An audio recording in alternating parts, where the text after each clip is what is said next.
All the time on my YouTube channel, especially on my short format videos, I see people comment, "You can't get physically addicted to weed. You don't know what you're talking about. Weed addiction and physical weed addiction isn't a real thing." And in today's video, I want to set out to prove and explain the science as to why a physical cannabis substance use disorder or weed addiction is a real thing. And I'm going to talk to you about this not only from my personal experience with a very physical addiction to weed, but also from a science standpoint as well. And I would love for you to debate me in the comments below. I would love for nothing more than that. And if someone really gets a liked comment on this debate, I'll bring them onto the channel and we'll do a live debate on my channel about it, okay? If you wind up enjoying today's video and you're struggling to quit and you need help quitting, I put a bunch of links for our free and paid program resources and coaching to help you quit using cannabis. Links in the video description and pinned comment. How is it that someone would become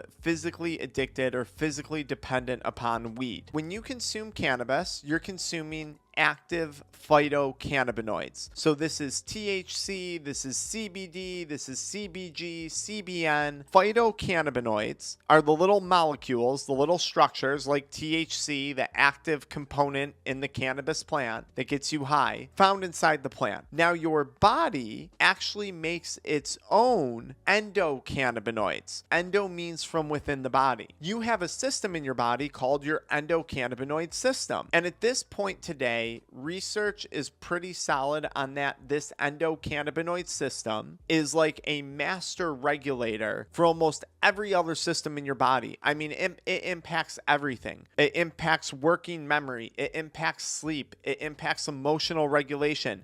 It impacts your digestion. It impacts your pain response. It impacts bone growth.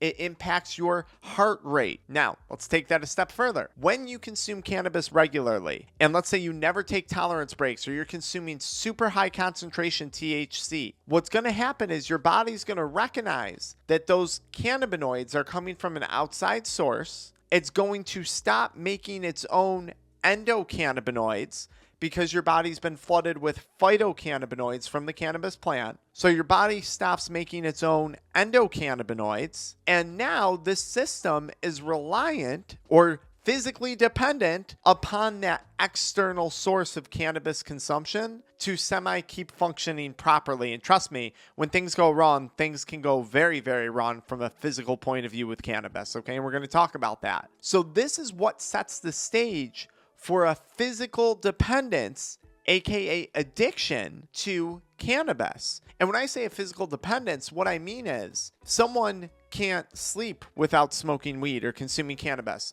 The person can't eat because they have no appetite anymore without consuming cannabis. The person has such extreme anxiety when they don't consume it, they can't even go out in a social situation. Their pain response is so out of control without consuming cannabis that they have to smoke just to mediate that pain response. Their digestion is all screwed up if they were to not consume cannabis, either extreme constipation or diarrhea. This is physical dependence on a substance. You are physically now dependent on that substance to socialize, to sleep, to have proper digestion, to have proper heart rate. So that's how we set the stage for it. We consume too much of it in a plant.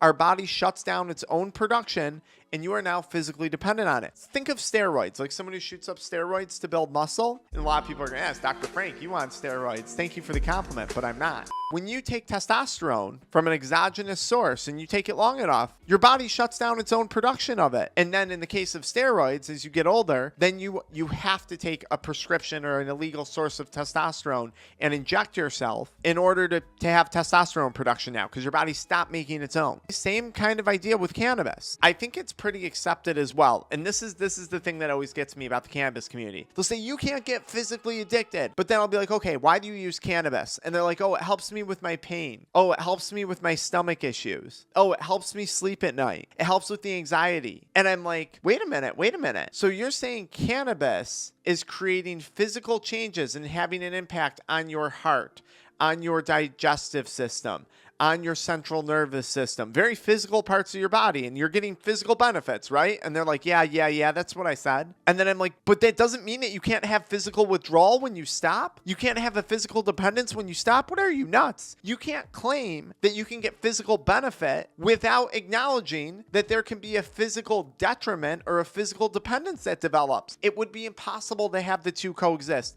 And it's even more so in the case of cannabis because of this whole endocannabinoid system. And that's not even to mention that cannabis also impacts serotonin, and some of the endocannabinoids impact serotonin, and it can impact GABA, they're finding, and it definitely impacts dopamine production. All stuff that is setting you up to potentially become physically dependent and potentially addicted to the substance. You can't argue that it has physical benefits, but then that no physical withdrawals or physical side effects exist. And it's not only physical withdrawal symptoms, which people do get in many cases when they quit using cannabis. And they're like, that's impossible, that's outrageous. One, it's very possible. And these withdrawal symptoms can be very prolonged because THC is fat soluble. It's stored in your fat.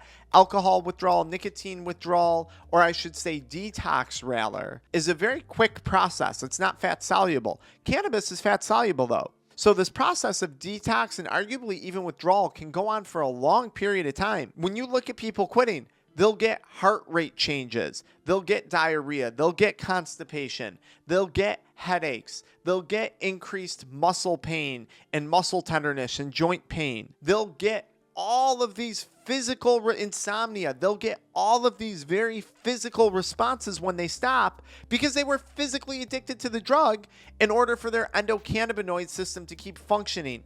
And now they stopped, and now the endocannabinoid system isn't making its own endocannabinoids again yet. That takes a little while. Anywhere from 14 to 90 days, I think, is generally accepted, depending on how long and how often you've been consuming. And then once your body is no longer physically dependent on getting cannabis from a plant source and it's making its own again, then you're over that hump of physical dependence and physical addiction. If we drag out cannabis even more on a physical aspect, what about the brain changes that occur that are resulting in schizophrenia? What about the GI system changes that occur that are resulting in a very physical condition, Cannabinoid Hyperemesis Syndrome, vomiting, weight loss, extreme body pain? These are examples of very physical changes happening in the body in an extreme and having very negative outcomes, but nonetheless further proving the fact at how physically impactful cannabis can be on a person's system. And I would argue that cannabis is actually one of the most physically addicting substances. And it's not because you get, more dopamine than you would with like cocaine or even nicotine or something like that when you consume it. It's because your body has this endocannabinoid system and it becomes dependent on it to function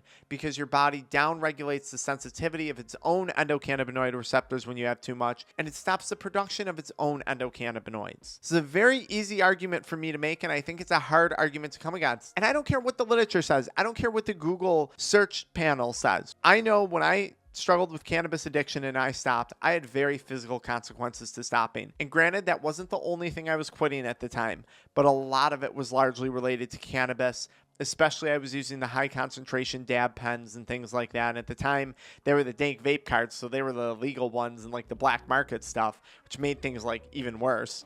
But even a medical grade high potency THC is going to have this same risk, guys. So I would love to hear your comments below. I'm going to make future videos. I mean, I have a million videos on overcoming cannabis addiction, but I'm going to make a future video about how to kind of speed up the cannabis detox process, or how I should say rather to better support cannabis detox. I'll drop that one, relatively soon. And look, if you need help with this stuff, be sure to check out the links in the pinned comment in the video description. And shout out to one of our channel sponsors, Exploro. If you have a drug test coming up, did you know that you could smoke Friday and still test positive on Monday, or smoke like a month ago and still test positive a month later if you were smoking consistently? That can happen. The best way to pass a drug test, and it's not 100% guaranteed, but you can feel more confident you're going to pass, is to test at home prior to the drug test. So there's a coupon code below, 10Exploro. You can use that right on Amazon for 10% off. Go check out their product if you need to track your detox or you got a drug test coming up. Otherwise, I'll see you in the links in the pinned comment video description. Until next time, guys.